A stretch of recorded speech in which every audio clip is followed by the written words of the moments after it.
देखेंगे हम सामान्य पदार्थ की आयुर्वेद में क्या उपयोगिता है। भाई सामान्य क्या है, मैंने पहले ही बताया। सामान्य क्या कराता है, सामान्य चीज़ों का या किसी भावों का या धातुओं का हमेशा वृद्धि कराता है। तो धातुओं का क्षय हो गया तो धातुओं की वृद्धि करा देगा सामान्य। ठीक है। तीन तरह की चिकित्सा होती है, द्रव सामान्य, गुण सामान्य के आधार पर चिकित्सा, कर्म सामान्य के आधार पर चिकित्सा।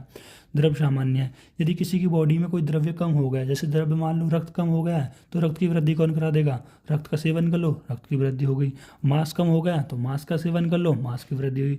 द्रव्य की समान चिकित्सा कर रही है ना, जो द्रव्य कम हो गया उस द्रव्य का सेवन करा दो। गुण सामान्य, अब देखो मूत्र का क्षय हो गया है तो मूत्र का क्षय हो गया है तो मूत्र को बढ़ाने वाले कौन से है, मतलब आपने जब भी गन्ना खाया होगा या मधुर खाया होगा उससे टॉयलेट ज़्यादा आता है, तो इनके गुण के सामान्य क्या चिकित्सा कर दो। मूत्र का क्षय होगा तो गन्ने खवाओ, मधुर चीज़ खवाओ, अम्ल खवाओ, लवण खवाओ, तो इनसे क्या होगा, ऑटोमेटिकली मूत्र ज़्यादा आएगा। पुरुष कम हो गया है तो पुरुष कम हो गया है तो पुरुष कम हो गया तो इनके गुण सामान्य से पुरुष ज़्यादा आते हैं। मांस खाने से, बकरे के मत जो बकरे का बीच का मांस उसे खाने से, यव खाने से, यानी यव मतलब जौ खाने से और साग खाने से।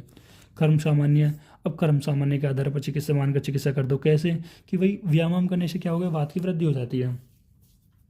व्यायाम करने से क्या हो जाती है, वात की वृद्धि हो जाती है, कर्म सामान्य, बिल्कुल सही बात है। अब व्यायाम करने से अगर वात की वृद्धि हो रही है तो आप क्या करो, कर्म के सामान्य कर दो, मतलब कुछ भी कर्म मत करो। तो इस तरह से, जैसे कि अब बैठे रहने से कफ की वृद्धि हो जाती है तो अब बैठे रहो तो कफ की वृद्धि हो जाएगी। तो एक कर्म के आधार पर चिकित्सा होती है।